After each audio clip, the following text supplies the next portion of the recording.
আসসালামু আলাইকুম, আশা করি সকলে ভালো আছেন। আজকে আপনাদের মাঝে আমি কবিরাজি কাজ কেন হয় না সেই বিষয় নিয়ে একটু আলোচনা করব। অনেক কবিরাজ ভাই আছেন, মুতাকাব্বির ভাই আছেন, যারা আমার কাছে জিজ্ঞাসা করেন যে ভাই আমি ওই দীর্ঘদিন যাবৎ কবিরাজি কাজ করি। কেউ 25 বছর ধরে কবিরাজি কাজ করে, কেউ 10 বছর ধরে কবিরাজি কাজ করে, কেউ 5 বছর ধরে কবিরাজি কাজ করে, কিন্তু কাজগুলা সফল হইতেছে না।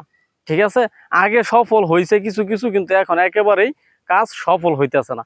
এটার মূল রহস্য কি, আজকে আপনাদের মাঝে এই বিষয়টা নিয়ে আলোচনা করব। আজকে আপনি যদি এই আমার সম্পূর্ণ ভিডিওটা যদি আপনি মনোযোগ সহকারে দেখেন, হ্যাঁ, তাহলে আশা করি আপনার এই সমস্যার সমাধান হবে, কবিরাজি কাজ হবে 100%, এটা গ্যারান্টি। এখন বর্তমান যদি আপনার কবিরাজি কাজ না হয়, সর্বপ্রথমে আপনার হাজিরা দেখতে হবে যে কেউ আপনার ক্ষতি করছে কিনা, অন্য কবিরাজে অথবা তান্ত্রিকে আপনার কবিরাজি আটকায় রাখছে কিনা আপনার উপর, হ্যাঁ, আপনার রাশির উপর বান মারা রাখছে কিনা। যদি কবিরাজি গুণজ্ঞান বন্ধ করে থাকে তাহলে ওটা আগে খুলতে হবে। দ্বিতীয় পয়েন্ট হচ্ছে, কবিরাজি কাজ করতে গেলে দেখেন, দেহের মধ্যে যদি প্রাণ না থাকে তাহলে কিন্তু দেহের কোনো দাম নাই। আজকে যদি আমি এখানে মারা যাই, এখন সর্বোচ্চ 6-7 ঘন্টার মধ্যে আমাকে কবর দিয়ে দেওয়া হবে, কারণ আমার লাশটা কিন্তু পচন ধরে যাবে, আমার কিন্তু 4 আনার দাম নাই।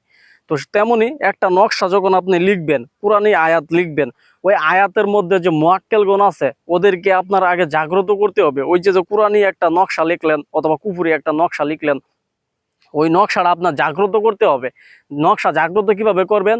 নকশা জাগ্রত করা বিভিন্ন প্রকার মন্ত্র দেওয়া আছে, তার মধ্যে কিছু গুরুবিদ্যা আছে, কিছু বইয়ের মন্ত্র আছে। তো নকশা জাগানি অরিজিনাল গুরুবিদ্যা, হ্যাঁ, ওগুলা যদি 7 বার মন্ত্র পড়ে 7টা ফু দেন তাহলে নকশা আপনার জাগ্রত হয়ে যাবে। ওই নকশা দিয়ে যখন আপনি কাজ করবেন 100 কাজ সফল হবে, এটা ইনশাল্লাহ। আর তৃতীয় পয়েন্ট হচ্ছে আসন জাগ্রত করা। আপনি যদি আসন জাগ্রত না করতে পারেন, ওই জায়গায় বইয়া যা তাবিজগুলা লিখবেন, আপনার তাবিজে কাজ হবে না। আসন জাগ্রত করতে হবে। চতুর্থ পয়েন্ট হচ্ছে, একটা কবিরাজের, একটা সাধকের খুব সেভে চলা লাগে।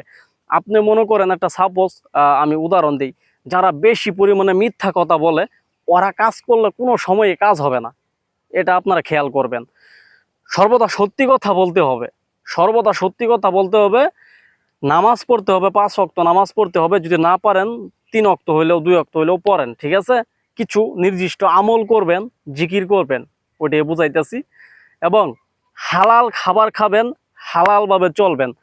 আপনি যদি ঘরের মধ্যে বউ থইয়া আরেক মেয়ের দিকে তাকায় থাকেন বাইরে গিয়া, যে এই মেয়েটা যদি আমি এই আকাম কুকাম করতে পারতাম তাহলে তো অনেক ভালো হইতো, এরকম চিন্তা ভাবনা লইয়ে যদি আপনি ঘুরেন, তাইলে কিন্তু আপনার কবিরাজি কাজ সাকসেস হবে না। প্রত্যেকটা কবিরাজের সাথে, প্রত্যেকটা সাধকের সাথে, তান্ত্রিকের সাথে ভালো খারাপ সকল জিনপুরি থাকে। কেউ নিজের আওতায় নিয়ে আসে সাধনা কইরা, আবার কারোর সাথে এমনিতেই থাকে। আমরা যারা সাধক আছি, আমরা যদি অন্যায়ভাবে, হ্যাঁ, অবৈধভাবে কারো দিকে, হ্যাঁ, নজর দেই, অথবা একটা মনের মধ্যে কুচিন্তা কুভাবনা নিয়ে ঘুরি, তাহলে আমাদের সাথে যে ভালো জিনিসগুলো আছে, ভালো জিনগুলো আছে, ওরা আমাদের কাছ থেকে সইরা যা। কি বলে যে এই সাধক ভালো না, এই সাধক খারাপ, মানুষের ক্ষতি করে, বিভিন্ন নারী মেয়ে মানুষের উপর লোভ করে, এগুলা করা যাবে না। এই হচ্ছে আমল। আমি যে আমলটুকু আজকে আপনাদেরকে দিলাম, কেউ যদি এই আমলটুকু করতে পারে, ইনশাল্লাহ আমি গ্যারান্টি দেম, স্ট্যাম্পের মধ্যে সই দিয়া দেম। হ্যাঁ, এই স্ট্যাম্পের মধ্যে সই দিয়া দেন। যদি কাজ না হয়, ঠিক আছে, কানটা কাটতে আলবে না। যদি কাজ না হয়, এটা সঠিকভাবে পালন করতে হবে। যদি নিজে উল্টাপাল্টা করে আমার আয়া ধরেন, কোনো লাভ নাই। আমি স্ট্যাম্পে সই দিয়া দেন, এই আমলটুকু যদি কেউ করতে পারেন, ইনশাআল্লাহ যে কোনো কাজে আপনি সফলতা পাবেন। এই জিনিসগুলো আজকাল ফলো করে না বিদায় কবিরাজরা কবিরাজি করে ঠিকই, নকশাও ঠিক আছে, মন্ত্রও ঠিক আছে, কিন্তু আপনার কাজ হয় না। রুহানি শক্তি তো নাই, কাজ হবে কেমনে? আপনি তো বেলাইনে চলতেছেন, বেপথে চলতেছেন। আপনি সঠিক পথে আসেন, সঠিক পথে এসে কাজ করেন, দেখেন কাজ হয় না, না হয়। আল্লাহ সর্বশক্তিমান, আল্লাহর কাছে চান, আল্লাহর কাছে চাইতে হবে, আমল করতে হবে। আপনি কুফুরি করেন আর কুরআনি আমল করেন, যাই করেন, আল্লাহরে খুশি করতে হবে। আপনি যদি আল্লাহর ছাইরা অন্য লাইনে দৌড়াদৌড়ি শুরু করে দেন, হালাল না খান, হারাম খান, বিভিন্ন ধরনের অপকর্মের মধ্যে লিপ্ত থাকেন, আপনি কি আর কবিরাজ, কি আর সাধক, আপনার কোনো কিচ্ছুই কাজ হবে না। তাই নিজেকে সঠিকভাবে পরিচালনা করেন, নিজেকে শুদ্ধ করেন, নিজের আত্মশুদ্ধ করেন। ইনশাআল্লাহ কাজ হবে না কেন? কাজ হতে বাধ্য। আগে ছিল সত্য যুগ, এখন হচ্ছে কলিযুগ। সত্য যুগে মানুষে সত্যি কথা বলতো, এই কারণে কাজ হইতো। এখন কলিযুগে মানুষে মিথ্যা কথা, বানোয়াট কথা বলে। একটা কাজ করলে আপনার খরচ হবে, হ্যাঁ, 1500 টাকা। আপনি ওইখানে দাবি করেন 10,000 টাকা 15,000 টাকা, এটা কেমনে ভাই? হ্যাঁ, আপনি দাবি করতে পারেন, আপনি এটা বলতে হবে যে আমি পরিশ্রম করি, আমার একটা কর্ম আছে, কর্ম ফালায় তুই আমি পরিশ্রম করি, আমাকে এত টাকা দিতে হবে।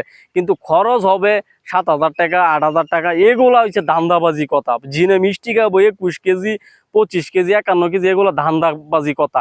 সর্বোচ্চ গুলো 3টা মিষ্টি, ঠিক আছে, 3টা জবা ফুল, 3টা মোমবাতি, 3টা আগরবাতি, 3টা আপেল, এরকম ভাবে ভোগ দেওয়া লাগে।